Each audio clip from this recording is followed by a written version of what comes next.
This is not a fucking holiday. This is not a fucking holiday. Like, no, seriously, like, this is not a holiday. Everyone, there's like, what, like 600 people here?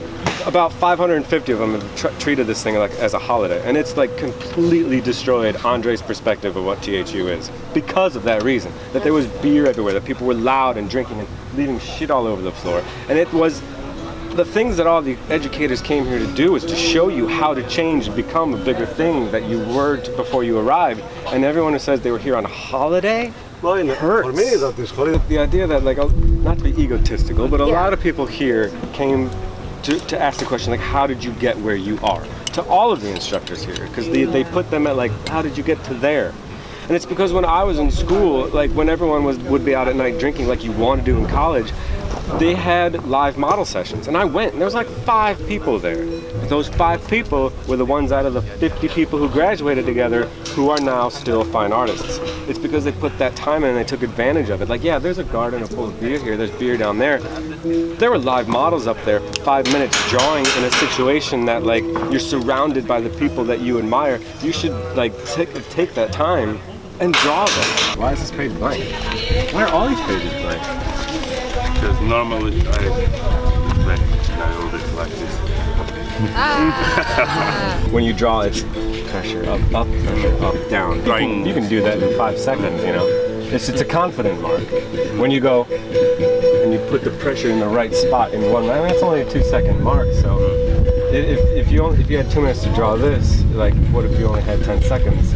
Can you make a good drawing in 10 seconds? Yes, of course, but it's a very confident thing to draw. So variation shows confidence if you know how to use it. Like, the anatomy is fine. Like, this right here, the anatomy is fine. The thing that kills is the proportion. Like, the legs are too short, the head is too big. And when you, like, move forward into life drawing or drawing in general, it's a conscious decision to say to yourself, I'm not going to have weird proportions. I'm going to make sure that my proportions are legitimate. And by just saying that to yourself and really, really following through, your drawing will improve almost immediately. Because it's a decision that you made to do this with intent and do it right. You should just know that. To keep things, proportions, anatomy, and all that stuff should just be sort of, especially proportions, because unless you're trying to draw like abstract German expressionism, where you can just do whatever you want. But a lot of people here are trying to draw a figure right, so you should know your proportions. So you should study proportions. Like, there's so many books out there on, like, here are the proportions. And it's a very shitty recipe, but it's like, they're out there. Look at them so you know them intuitively. Bridgman is awesome. And you should copy that book 3 times. I never read it. 2 months, so I can use it. Why haven't you drawn over 2 months? I don't know why. That's the worst answer ever. I was kind of on the bed spot. I feel, I don't know, I feel inspired. Just sit down and draw and in the inspire, like, okay, especially, Most of the time I think I'm afraid to draw because I don't know. Fuck it, like, you're in your own room by yourself, what are you afraid of? And the best thing is, just copy the Bridgman's book, physically copying every drawing. You don't have to worry about being inspired, you're just copying what's there, and you're learning while doing it. Copy that thing, it's right there, sitting, you have it. And there's 24 hours in a day, 8 of which you're probably sleeping. I mean, what else are you doing the rest of the day? You can't just copy a page or 2. And by the end of a month, you'll have drawn. And then you can sit here and say, well, actually, I've drawn every day for the last month. And we'd be like, yeah, I see that in your work. But as to sit down and say, like, I haven't drawn in 2 months and this is what I got. And everyone's like, yeah, I see that you ain't been drawing for 2 months. It shows, your lifestyle that you live shows in the work you produce. So if you really want to be an artist and you really want to draw and you want to know anatomy, you want to know anything, do it. Hugs. Thank you. Hugs. What's wrong with it? I don't know, there's just something about it that I don't like. And you can't figure it out what's wrong? Yeah. It's like if you squint your eyes, the design could be a little bit more bold. Like of the valley shapes, if you squint your eyes. Yeah. And you said you're playing around with the abstract stuff, you mean like this stuff back here, but why not with the face? I'm going to move on to that, but I haven't decided. It's too indecisive. Do you have an eraser with you right now? Yeah.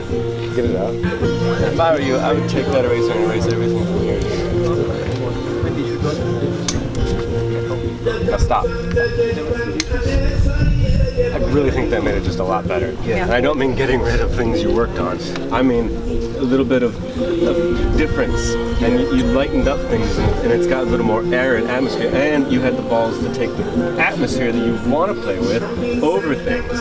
And you can go back in now and you still see like these areas. You can work more stuff back into it, and I don't mean just always erase things and put things across the face. I mean like have draw it once like that. That's awesome. Destroy it. Because you want, I know I have the same problem here. I want to push this abstract stuff across things that are hard to abstract with faces. To do it, draw it, put it on there, then have the guts to go over it. I think also so much of it is not being too precious with your drawings. You know, to allow yourself room to destroy areas that you labored over just because it probably might make the image better. Because by doing that, you brought in some of the graphic elements of the background into the foreground, and it created incredible unity just by doing that alone. And it's one of those things where it's like, I feel like the worst thing an artist can do is indecisive, because it shows. It's the same thing as like athletes, you know, like when they're going to make a big jump, like the worst thing any athlete could be is indecisive, because then suddenly you limit yourself and your choices, and you're like, I don't know if I can do it, I don't know, and it shows. And an athlete, it will show in their performance. They won't be able to make that crazy jump, they won't be able to do that crazy twirl. And an artist, it just shows in our work.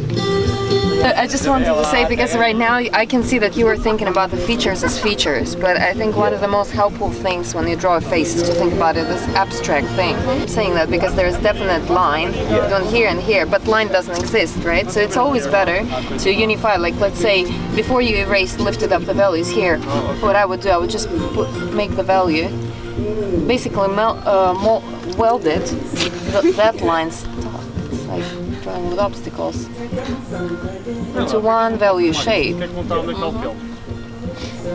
It's one shape. It's not an eye. It's just an interesting shape that describes an eye that our eyes decode as an eye. But it's not a line there.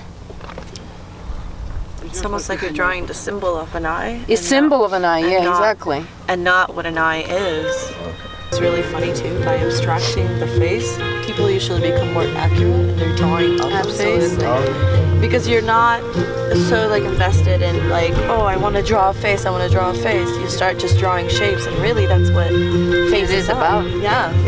And so if you ever, even in life drawing or anything like that, like have a basic knowledge of like your anatomy, placement. Yeah. But then once you have that, like you abstract it and you become more accurate in your drawing stretch. You know? Yeah, that's what. Think of it from far away, because if an image works this big, it'll work this big. In the same way that it's awesome this far across the gallery, it's going to make you walk in and be like, oh shit, and walk straight up to that. You gotta pick the thing you love and stick to it. You should only try and say one thing in a painting. Don't have another thing be just as strong as this thing, because it's going to compete. Hug too? So what's wrong with it?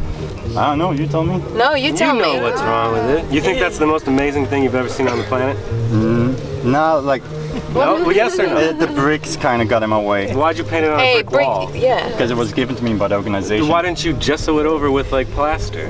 Oh, You got no. I'm saying you beat. I wanted to do it, I wasn't allowed. That's fine. Then you just tell them that. Because if something gets in the way of your your complete vision, don't do it. It wasn't my property, so I can't. Again, that's go. an excuse. What I'm saying, don't show us something that had limitations that you couldn't get over. So like if that is the thing, like the bricks are, and I understand that because the texture, it's going to make the whole thing. I don't like painting on canvas because it's got that texture that it doesn't work with my work. So I just start painting on flat panels, and it works and it feeds, and you've got rid of a whole problem. So you should have just started plastering that wall over. Oh, imagine a gallery says, no, Jeremy, we can only accept your work only on canvas now. Oh, yeah, I'd be like, throw up in their face. Fuck you then later. And you should have started plastering it over it and like making it smooth. And they're like, whoa, you can't do that. Then I'm not doing it for you. But that forcible quality of maybe stepping in there and be like, this is how it needs to be. They don't know that. Maybe you could have. And you could just hose it down later. If the compromise will undermine your work quality, it shouldn't happen in the first place. You have to have the guts to stand up for yourself. Yeah. And you just put your work on a bad wall. Why would you put your name on something bad? That won't represent you fully. Yeah. And that's the first thing that you said, like the bricks weren't great, then you started on a bad road. It's almost like painting, starting a painting and having a bad setup. It's gonna. Or an ugly person to paint. Like, I don't want to paint that. Unless you want to paint someone ugly. But then I don't want to paint pretty people. You got to choose the things you really want in order to represent you from the start. It needs more. It needs more life. I think. Even in looking at these, it needs more life. Which, you know, these from your head. Base it on a photo reference, just put a light sketch down, then did the values myself. This is also based on a photo. Quite frankly, draw from life because I can tell these are done from photographs. They're flat and lifeless. Lifeless, and that's a shitty thing to say about somebody's art, especially like, you don't want to look at your art and say my art is lifeless. And it really does come from drawing from life and knowing how things, I mean, such a hard edge, like they got it, and I know it's like, maybe I pushed it right there, but no, it needs to be like, it needs to be pushed. It's way too clean and organized. And I know you're not trying to make something graphic because over here you're trying to make something look real. You know, like you're trying to play with, like, to figure out how the hair edge works with this medium. But I mean, that kind of line, like it draws my attention over here. Like, why do I want to be over here? They want the attention here. Then these shadows shouldn't be as sharp, and there should not be this kind of detail and contrast. You want to come right to the eyes if somebody's staring right at you. And especially, that's something that you can only learn from drawing from life, because you start realizing how your peripherals work. And how do the peripherals, you know, how can you do something exactly as like what Jeremy said, like how do you work your peripherals to make a better painting? Yeah, I would have like softened the edge of this, because like if you were to look at someone straight in the face and the eyes and the way that you're out inviting us to do so, you would never see like a straight, you know, super flat edges all over. Things would kind of... Just the last question. When you started these drawings, what was the purpose of these drawings? And actually that's something I want to ask the first person who was here. Oh, that's a good question. What was the purpose? Like, where you started it, why? This one was just a study to see if I could paint with oils on paper in a sketchbook. So it was materials, medium, and basically and material research. Just practicing portraits at the same time. And you can't do that at the same time. You have to, when you practice something, you have to focus on one problem. You need to separate them. That's the thing. This is why I asked you, because you can. I mean, you would be a better person to speak about this. Like if you start practicing your medium like oil, you don't need to do a finished piece. Yeah, you get rid of all the problems if you're trying to focus. If you're trying to focus on portraits, use your best medium. Yeah. Because you're comfortable with it, which means you're not going to struggle with the medium. You're going to struggle with how to paint a portrait, which was your goal in the first place.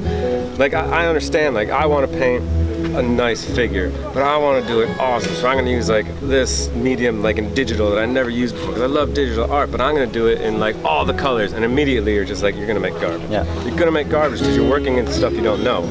You know, so like, what's your favorite? What's your not favorite, but the medium you're most proficient at? Spray paint. Spray paint. Then you just need to focus on using spray paint, and I mean, then you need to find ways of making spray paint not on walls, but study on like panels in your home, and like getting them to be small, large, big, whatever. You need to master that medium. That's your favorite.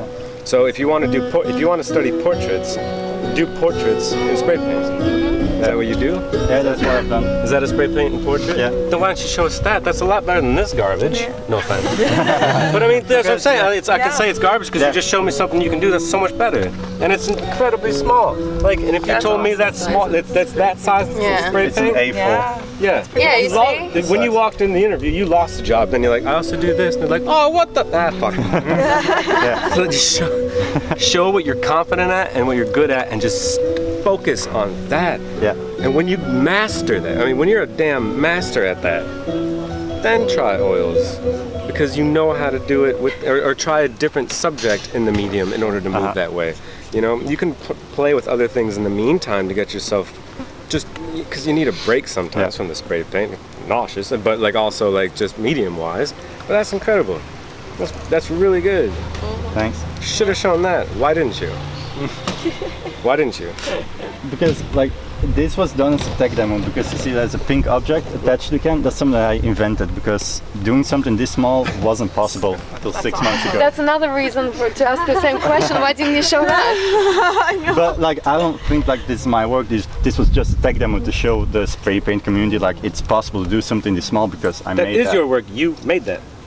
You just designed an entire It's new like, technique. it's not me that just, I took a portrait that I knew was famous, well known, like Van Gogh. No, we're not talking about the subject. We're talking about the idea that you took the medium that you loved a lot and you modified it to do something that is completely your idea, right? So just start doing more of those. More of those, you know. If you did this photo or whatever the reference was with that technique, I guarantee you it would have looked a lot better than this with oils, because oils is really difficult technique. It is in the same way that for me digital is a really difficult technique because you just don't know it well enough. But you know that well enough, so use that springboard of confidence to go attack other things that you really want to do. So use a medium that I'm most confident in. Yes. But tackle subject that I haven't explored yet.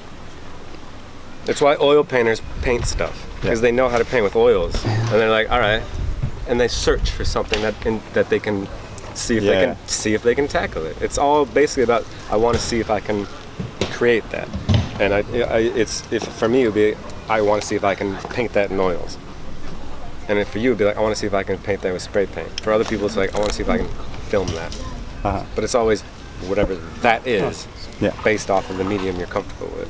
But then again, if you're curious about oils, you definitely should try that, but choose something else other than face, because face is so incredibly difficult. So you're shooting yourself in the foot even before you start. So if you are curious in oil and you're dedicated to explore more with it, just choose a simple subject. An apple. Yeah, that's why people start with still lifes. Apple still lives. Like Duplo blocks. Like whatever inspires you, as long as it's they simple. look cheesy and stupid, but it's like it's better to make a stupid apple than a stupid face. Yeah. I'm comfortable with like a 3-hour pose. I can't do that. You can't pick up a pencil and try. And the moment you would have done that, you would have realized that I can just get a figure like that, and that will help your tight academic drawing in ways you can't possibly focus on by painting longer. And look. Yeah, that one says everything about me without explaining. I think that was my favorite. Okay. Not the one I would have chosen, but why? Is it your favorite? And don't say I think before anything. Okay. It sounds confidently like because this.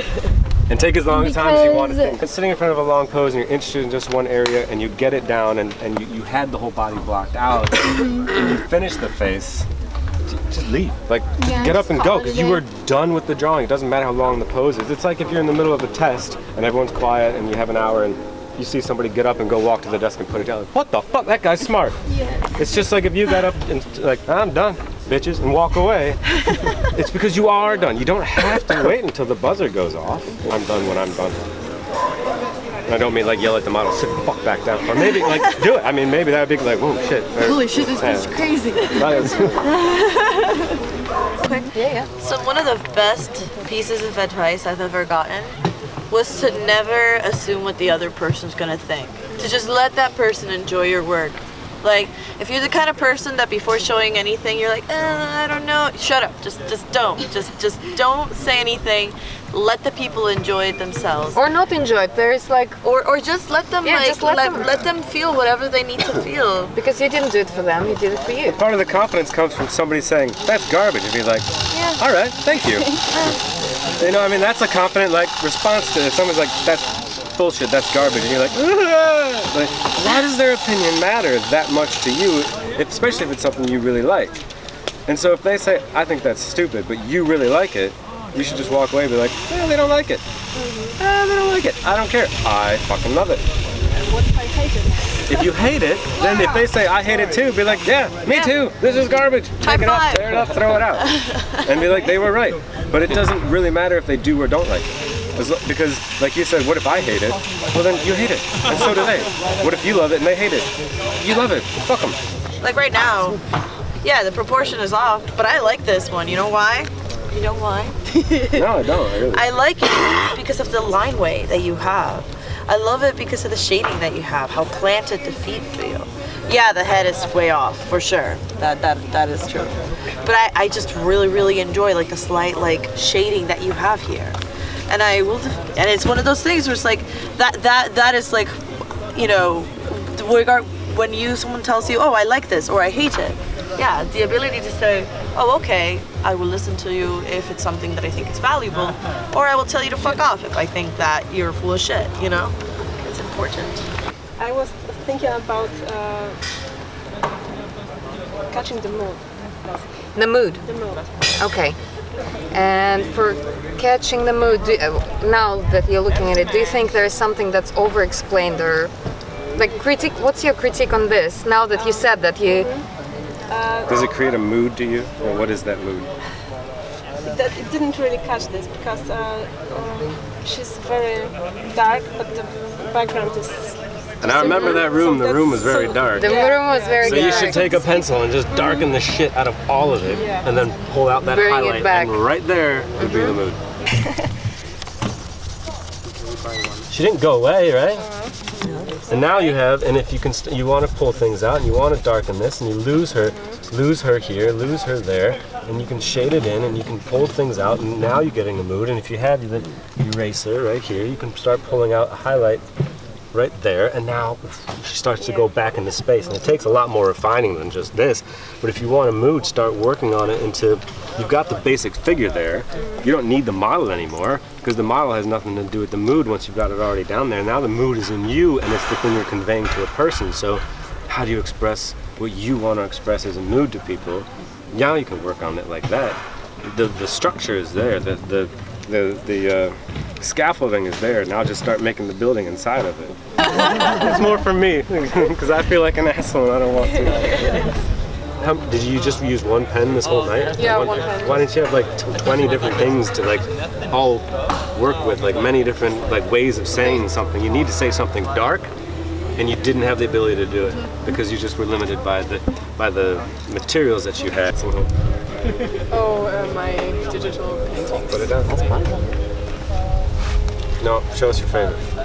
Show us your best. This is your best favorite of everything. It's like when describing how to paint landscapes, it's always choose one thing and say it, and everything else has to support it or leave it out. Okay. You don't want competing elements. I was sitting in a restaurant once, and these people came in with a piano and a guitar and a horn, and I'm like, this is gonna be nice. This is gonna be awesome and relaxing. They just all started like together, and I thought it was a joke, and they kept going. Everybody stood up and was like, "Duh," and left. It was a fuck show because it was too much unharmonized in your face. And I mean, there are a lot of things about this that we like. It's not like we're just like, this is, throw it out, but it's too much.